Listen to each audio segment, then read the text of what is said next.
Oke, mari kita mulai. Kali ini kita akan membahas sesuatu yang sangat dekat dengan kita. Sesuatu yang kita lihat hampir setiap malam. Ya, kita akan mengupas tuntas tentang tetangga kosmik terdekat kita, Sang Bulan. Di berbagai belahan dunia, bahkan di sini, di Indonesia, kita punya banyak sekali nama indah untuknya kan? Ada rembulan, chandra, sasi. Semua nama ini bukan sekedar kata, tapi bukti betapa dalamnya bulan itu jadi bagian dari cerita kita sebagai manusia. Selama ini, bulan udah jadi inspirasi mitos, penunjuk kalender, dan teman setia di malam hari. Tapi, di balik sinarnya yang puitis itu, bulan menyimpan dunia yang luar biasa, penuh rahasia. Nah, sekarang ayo kita bedah sama-sama. Apa sih bulan itu sebenarnya? Bayangkan dari zaman dulu, manusia selalu bisa mengandalkan bulan. Fase-fasenya yang teratur, itu jadi patokan. Jadi kalender, jadi bagian dari mitologi. Bulan itu ibarat suar di tengah kegelapan ya, semacam jam kosmik raksasa yang dipakai oleh semua peradaban. Nah, ini dia fakta pertama yang bakal bikin Anda kaget. Kita lihat, bulan itu kan terang banget ya. Tapi ternyata permukaannya tuh gelap. Gelapnya hampir sama kayak aspal jalanan.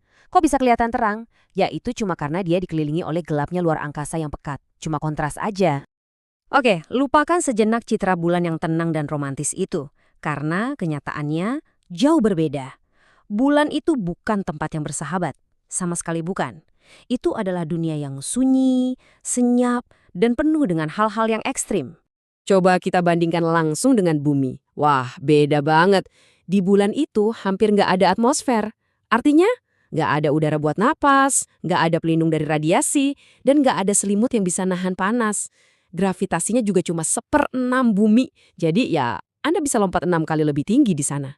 Dan suhunya, ini yang gila. Siang hari bisa sepanas air mendidih sampai 116 derajat Celcius. Tapi begitu malam tiba, suhunya anjlok sampai -173 derajat.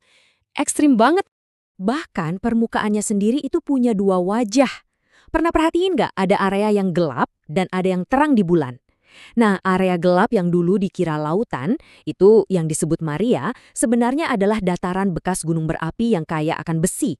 Sementara area yang lebih terang, Terae, itu adalah dataran tinggi purba yang kaya aluminium. Jadi, ini seperti dua dunia geologi yang berbeda di satu tempat. Oke, setelah tahu semua itu, pertanyaan terbesarnya adalah, dari mana sih bulan ini berasal? Gimana ceritanya kita bisa punya pendamping yang begitu besar dan unik? Nah, siap-siap ya, karena kisah kelahirannya itu dramatis banget. Salah satu yang paling dahsyat di sejarah tata surya.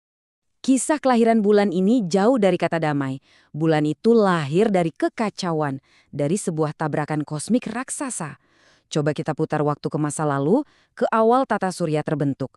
Saat itu kondisinya jauh lebih liar dan padat dibanding sekarang. Teori yang paling kuat dan diterima para ilmuwan sekarang ini namanya hipotesis tubrukan raksasa. Gini ceritanya, sekitar 4,5 miliar tahun lalu ada planet seukuran Mars, dikasih nama Dea, yang menabrak bumi kita yang waktu itu masih muda banget. Kok bisa sih yakin itu? Buktinya ada di bebatuan bulan. Sampel yang dibawa pulang para astronot ternyata punya komposisi kimia yang mirip banget sama mantel bumi. Ini nunjukin kalau mereka berdua kemungkinan besar berasal dari adonan yang sama. Jadi prosesnya kira-kira begini. Pertama, boom, tabrakan dahsyat itu terjadi. Kedua, jutaan ton material dari bumi dan Theia terlontar keluar angkasa. Ketiga, semua material ini nggak langsung hilang, tapi membentuk cincin puing raksasa yang mengelilingi bumi. Terakhir, gravitasi mulai bekerja. Puing-puing itu saling tarik-menarik, menggumpal jadi satu dan voila, lahirlah bulan kita dari sisa-sisa kekacauan itu. Nah, sejak lahirannya yang dramatis itu, bumi dan bulan jadi pasangan ababi. Mereka terkunci dalam sebuah tarian gravitasi yang sangat rumit. Dan tarian inilah yang ternyata sangat-sangat mempengaruhi planet kita, bahkan sampai ke cara kita memandang alam semesta. Pernah kepikiran nggak, kenapa ya muka bulan yang kita lihat dari bumi itu aja? Nah, ini jawabannya. Ada fenomena yang namanya rotasi sinkron. Gampangnya gini, gravitasi bumi itu seolah mengunci bulan. Selama miliaran tahun, tarikan bumi bikin putaran bulan melambat. Sampai akhirnya waktu yang dibutuhkan bulan untuk berputar pada porosnya itu sama persis dengan waktu untuk mengelilingi bumi. Hasilnya, yaitu tadi, sisi yang sama selalu menghadap kita, sementara sisi gelap bulan, atau lebih tepatnya sisi jauh, selalu tersembunyi. Nah, yang ini Ini benar-benar salah satu kebetulan paling ajaib di alam semesta. Gini ya, matahari itu ukurannya 400 kali lebih besar dari bulan. Tapi uniknya, jaraknya juga 400 kali lebih jauh. Efeknya apa? Dari sini, dari bumi, ukuran mereka di langit jadi kelihatan hampir sama persis. Pas banget. Dan matematika kosmik yang sempurna inilah yang bikin kita bisa menyaksikan fenomena langka dan indah gerhana matahari total. Tarian antara bumi dan bulan ini efeknya nyata banget loh di bumi. Yang paling jelas, tarikan gravitasi bulan lah yang menyebabkan pasang surut air laut. Tapi bukan cuma itu. Ternyata, gesekan dari pasang surut ini pelan-pelan memperlambat putaran bumi, bikin hari kita jadi sedikit lebih panjang setiap tahunnya. Sebagai imbalannya, bulan juga pelan-pelan menjauh dari kita, sekitar 3,8 cm per tahun. Iya, kira-kira secepat kuku kita tumbuh lah.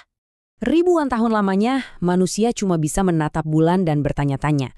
Tapi di abad terakhir kemarin, semua berubah total. Hubungan kita dengan bulan berevolusi. Dari yang tadinya cuma jadi pengamat, kita berubah menjadi penjelajah. Dan perkembangannya itu cepat sekali. Coba bayangkan, semua ini dimulai tahun 1609 saat Galileo untuk pertama kalinya melihat ada gunung dan kawah di bulan lewat teleskopnya. 3 abad lebih kemudian, tahun 1959, kita akhirnya berhasil menyentuh bulan dengan wahana Luna 2. Dan cuma 10 tahun setelah itu, momen bersejarah itu tiba.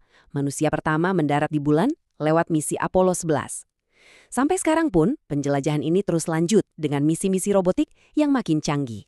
Para astronot Apollo itu nggak cuma meninggalkan jejak sepatu bot di sana. Mereka juga bawa oleh-oleh. Dan bukan oleh-oleh biasa. Mereka membawa pulang harta karun ilmiah yang harganya tak ternilai. Total 382 kg batuan dan tanah bulan. Sampel inilah yang benar-benar mengubah cara kita memahami asal-usul bulan dan sejarah awal tata surya kita. Dan penemuan-penemuan baru terus bermunculan. Mungkin yang paling heboh beberapa dekade terakhir ini adalah penemuan es air. Yah, air beku yang tersembunyi di kawah-kawah kutub bulan yang nggak pernah kena sinar matahari. Ini bukan cuma penemuan ilmiah biasa loh, ini bisa jadi game changer total untuk masa depan penjelajahan luar angkasa. Nah, ini jadi pertanyaan penutup kita. Dengan ditemukannya air, lalu apa? Babak selanjutnya dari kisah manusia dan bulan ini akan seperti apa? Penemuan air ini membuka pintu untuk banyak sekali kemungkinan. Pangkalan permanen di bulan, post-transit untuk misi ke Mars, dan era baru sains. Satu hal yang pasti, cerita kita dengan sang pendamping setia ini masih panjang. Babak barunya justru baru saja akan dimulai.